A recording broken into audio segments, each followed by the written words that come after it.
Assalamualaikum warahmatullahi wabarakatuh. Selamat pagi anak-anak.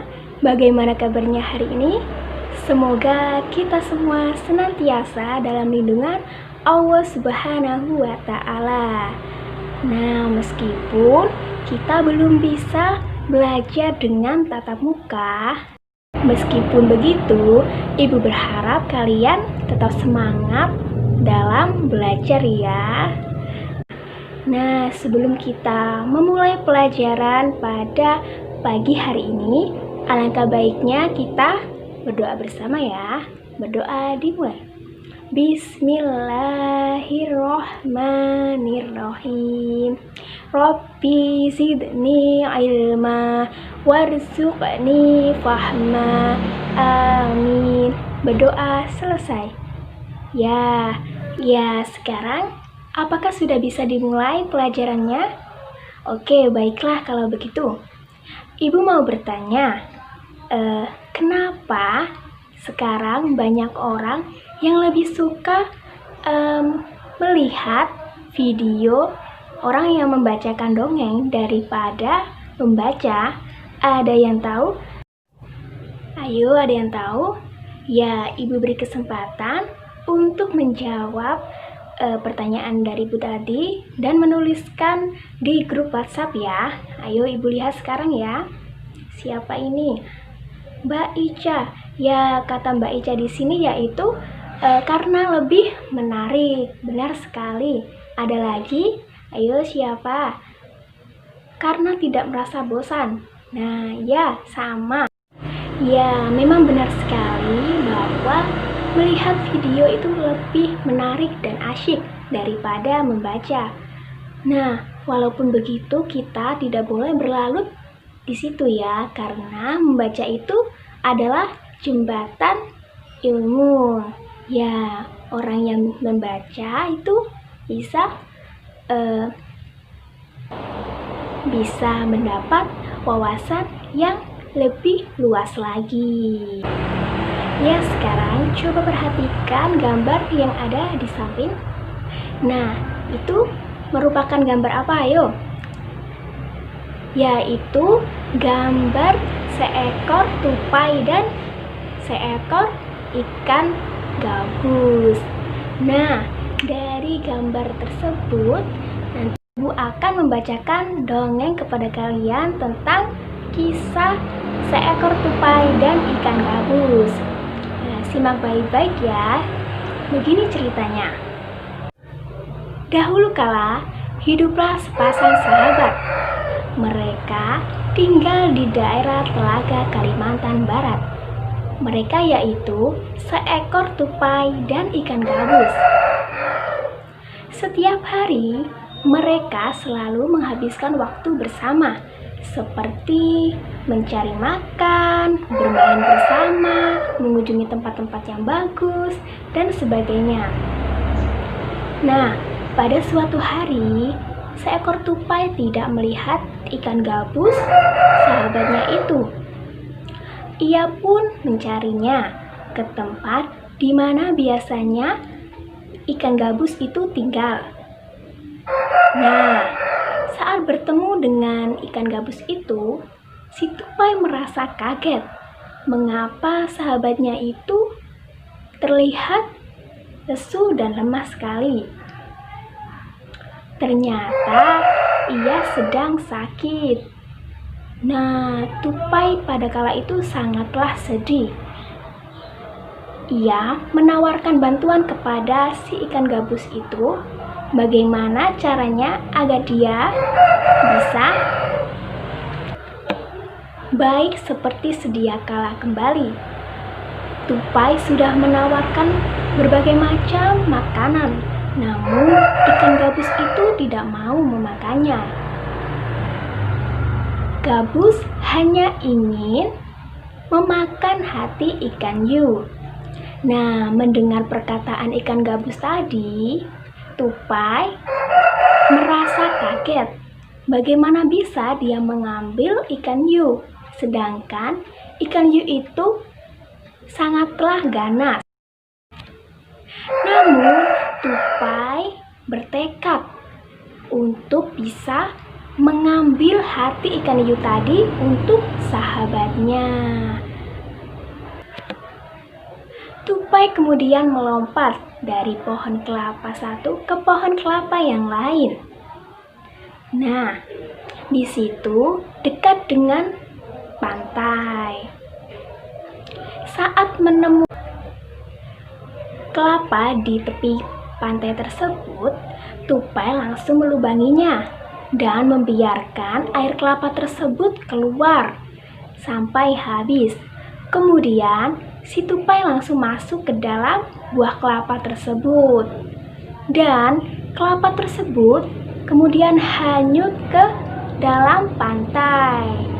Nah, lalu kala itu ikan hiu langsung memakan kelapa tersebut. Di dalam perut ikan, tupai kemudian keluar dari kelapa dan menggigit hati ikan hiu. Ikan tersebut mencoba bertahan sampai kehabisan tenaga. Ombak besar pun membawa ikan hiu tadi ke tepi pantai. Lalu, tupai pun keluar dari mulut ikan hiu tadi. Sampai di tempat ikan gabus, tupai kemudian memberikan hati ikan hiu tadi kepada sahabatnya itu. Beberapa hari kemudian, tupai melihat sahabatnya sudah kembali seperti sedia kala. Nah, betapa senangnya si tupai tadi karena melihat sahabatnya sudah sembuh, sehat seperti sedia kala. Nah, itu tadi merupakan dongeng tentang kisah si tupai dan ikan gabus.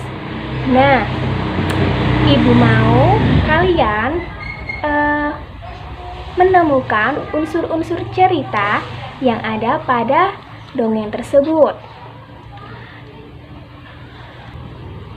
sesuai yang ada pada buku tematik kalian masing-masing.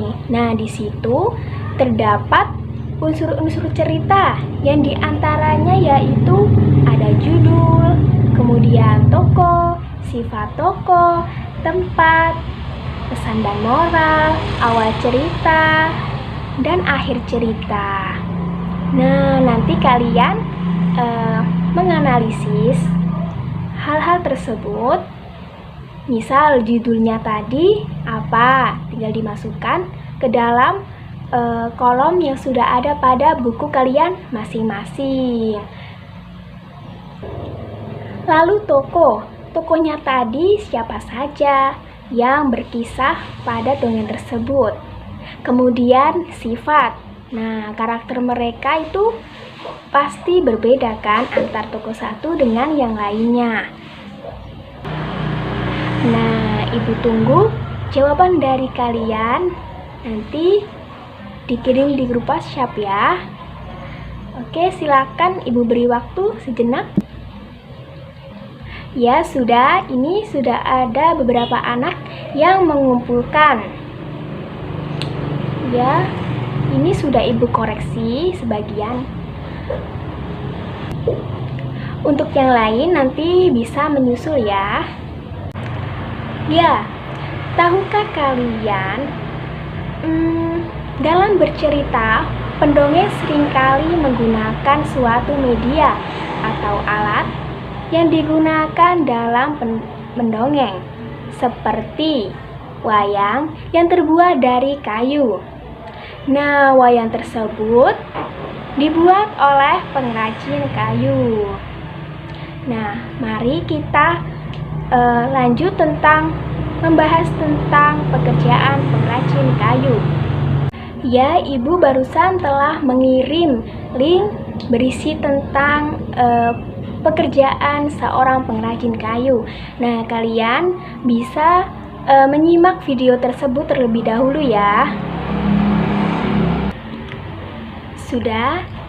Ya, itu tadi merupakan salah satu contoh jenis pekerjaan. Nah, seorang pengrajin kayu biasanya menghasilkan barang-barang mebel seperti meja, kursi, kemudian pintu. Nah, banyak sekali. Ya, kemudian sekarang coba amati diagram yang ada di buku tematik kalian. Di situ ada diagram mengenai kenampakan hutan di Kalimantan. Nah, yang gambar yang putih itu menunjukkan hutan yang gundul. Kemudian yang hijau itu menunjukkan hutan yang subur atau banyak pepohonan. Nah, coba dilihat. Seperti itu ya. Nanti kalian bisa mengisi diagram-diagram yang ada pada buku tematik kalian. Dari tahun berapa itu? Dari tahun 1950 sampai 2020. Ya, nanti diskusikan bersama teman-teman kalian di WhatsApp grup ya. Nanti kalian bisa saling memberikan prediksi satu sama lain tentang keadaan pada diagram-diagram hutan Kalimantan. Oke, sudah.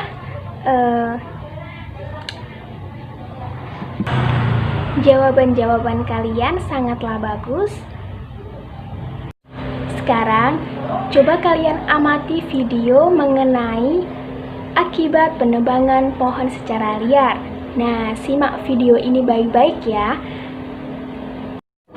Ya, akibat penebangan hutan secara liar tadi mengakibatkan hutan menjadi gundul dan gersang.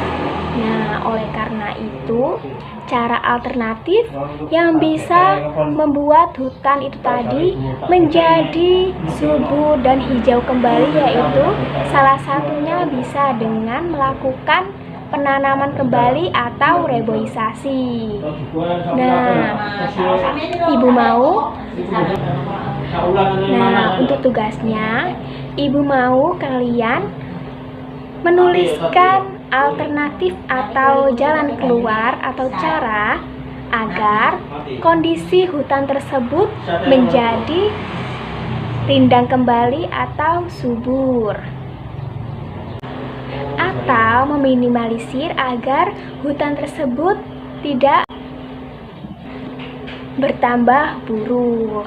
Nanti hasil laporannya dijadikan satu dengan hasil diskusi pada grup WhatsApp tadi. Ya, sekian pembelajaran pada hari ini. Kurang lebihnya mohon maaf dari Ibu. Wassalamualaikum warahmatullahi wabarakatuh.